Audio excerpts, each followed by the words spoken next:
ये कहानी 2014 में न्यू मैक्सिको में होती है। जो एक मज़ेदार वीकेंड यात्रा होने वाली थी, वो एमिली लैम्बर्ट नाम की एक प्राथमिक स्कूल की टीचर के लिए एक दुस्वप्न में बदल गई। उस समय एमिली 30 साल की थी और गार्लैंड टेक्सास में रहती थी, जहां वो एक टीचर के रूप में काम करती थी। उसकी 2 बेटियां थीं, और भले ही वो और बेटियों के पिता का तलाक हो गया था, वे अच्छे संबंधों में रहे। कुछ समय बाद एमिली ने रॉबर्ट अर्ली नाम के एक आदमी को देखना शुरू किया। वो उससे 3 साल बड़ा था। वे वास्तव में सालों पहले एक ही स्कूल गए थे, हालांकि वे तब एक दूसरे को नहीं जानते थे।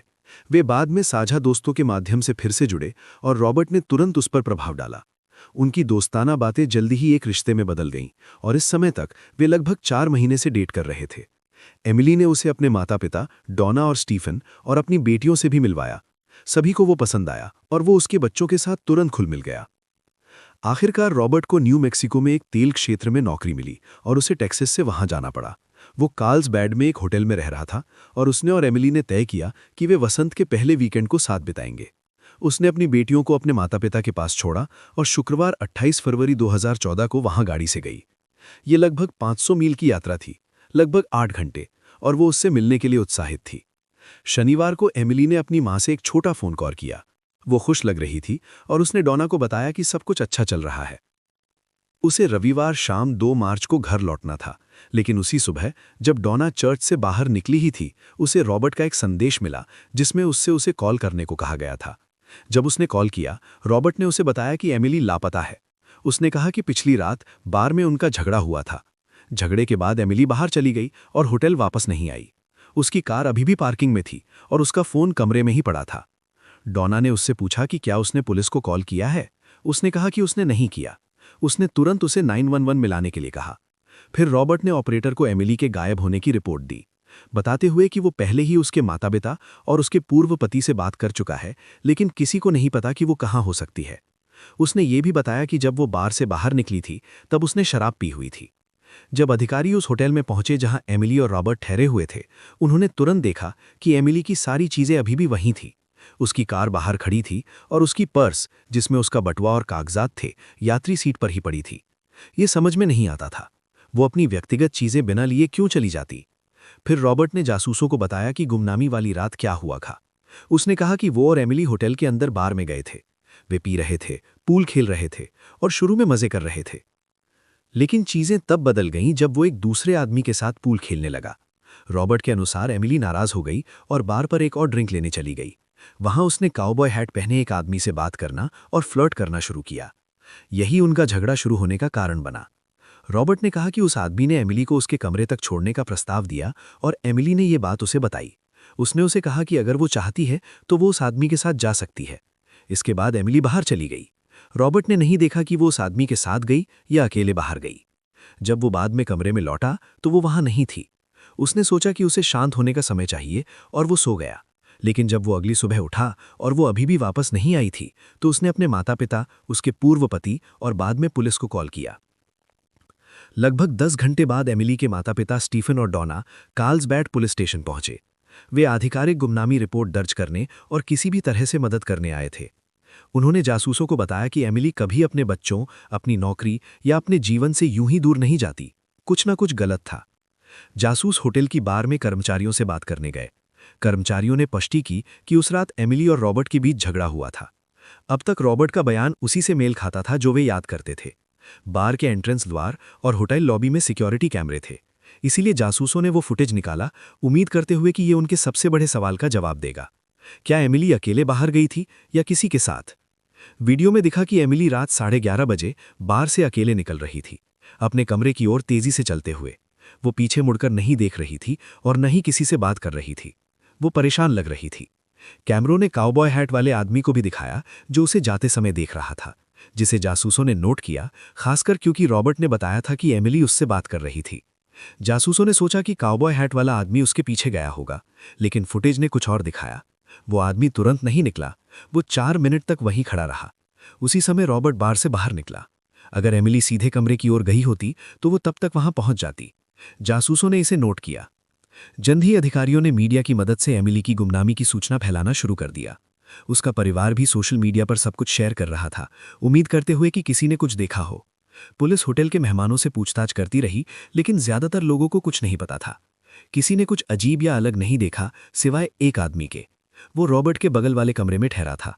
उसने अधिकारियों को बताया कि लगभग आधी रात को उसे दीवार के पार से एक महिला की चीख सुनाई दी।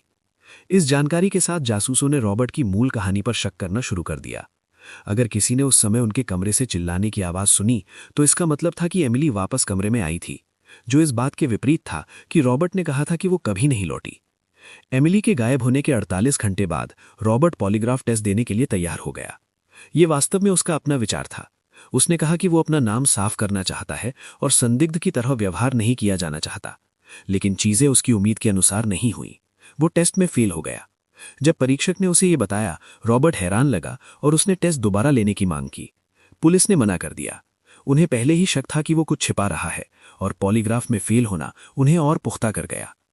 पूछताछ के दौरान जासूसों ने उसे पड़ोसी द्वारा बताए गए तथ्यों से सामना कराया, चिल्लाने की आवाजें, समय और उसके बयान की असंगतियां। तब रॉबर्ट ने अपनी कहानी बदल दी। उसने कहा कि एमिली वास्तव में कमरे में वापस आई थी। उसने कहा कि वे अंदर फिर से झगड़ा करने लगे। वे दोनों उत्तेजित थे और उस रात पी हुई शराब ने स्थिति को और खराब कर दिया। रॉबर्ट के अनुसार किसी समय झगड़े के दौरान एमिली बस उठ गई और बाहर चली गई।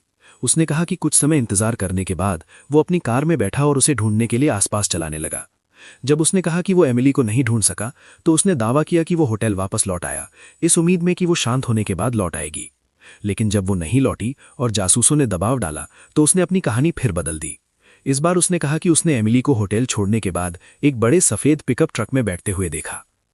उसके अनुसार ड्राइवर एक मूंछों वाला आदमी था जिसने काउबॉय हैट पहना था, संभवतः वही आदमी जिससे वो बार में बात कर रही थी। रॉबर्ट ने कहा कि जब ट्रक पार्किंग से निकला तो वो अपनी कार में बैठा और उनके पीछे गया।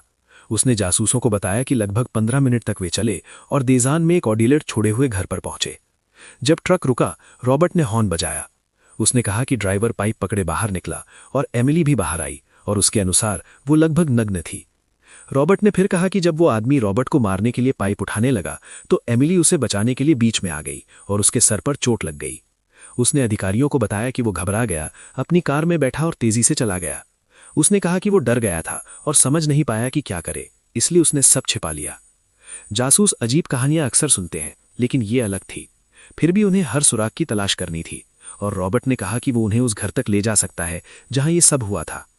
रॉबर्ट उन्हें होटल से लगभग 12 मील दूर एक छोड़ी हुई प्रॉपर्टी पर ले गया। जब जासूसों ने वहां देखा तो उन्हें मिट्टी वाले रास्ते पर खिंचने के निशान दिखे। उस खिंचने वाले रास्ते का पीछा करते हुए जो गोदाम के पीछे जाता था, उन्हें एमिली का शरीर मिला। वो नग्न थी, एक मेटल की चादर के नीचे पड़ी हुई। जब वे तलाश कर रहे थे, रॉबर्ट अपनी कार में ही बैठा रहा। जब अधिकारियों ने उसे बताया कि उन्हें एमिली का शरीर मिल गया है, वो लगभग बिना किसी प्रतिक्रिया के रहा, जैसे उसे पहले से पता था। एमिली के माता पिता डॉना और स्टीफन टूट गए। बच्चे को खोना हर माता पिता का सबसे बड़ा डर है और वे इसे पहले ही झेल चुके थे। उनका बेटा 2 साल पहले एक कार दुर्घटना में मर गया था। अब उन्होंने अपनी बेटी को भी खो दिया। रॉबर्ट ने जो कुछ भी जासूसों को बताया था, उसमें से सिर्फ 2 बातें सही निकली: छोड़े हुए घर का स्थान और ये तथ्य कि एमिली के सर पर चोट थी।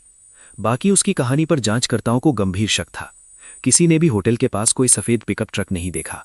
सुरक्षा फुटेज में साफ दिख रहा था कि एमिली बार से अकेले निकली थी और काउबॉय हैट वाला आदमी जिससे रॉबर्ट ने कहा था कि वो गई थी, वास्तव में रॉबर्ट का अपना बॉस था, जिसकी पुख्ता मौजूदगी कहीं और साबित हो गई।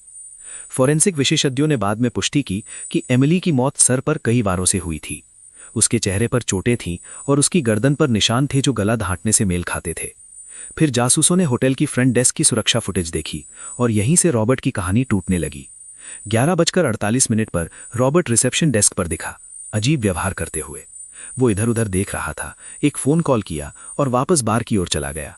बार से बाहर जाने के 14 सेकंड बाद वो फिर से रिसेप्शन डेस्क पर वापस आया और एक अतिरिक्त रूम की चाबी मांगी, जो संकेत देता था कि एमिली ने उसे कमरे में नहीं आने दिया। रिसेप्शनिस्ट ने 11:54 पर उसे चाबी दी और वो तुरंत चला गया। ये समय बिल्कुल उसी समय से मेल खाता था जब निवासी ने लगभग आधी रात को झगड़े की आवाज सुनने का दावा किया था। ये स्पष्ट रूप से इस ओर इशारा करता था कि रॉबर्ट कमरे में दाखिल हुआ और उसी के बाद कुछ ऐसा हुआ जिसने एमिली की मौत की ओर ले गया। सबूत एक एक करके रॉबर्ट की कहानी के खिलाफ गए।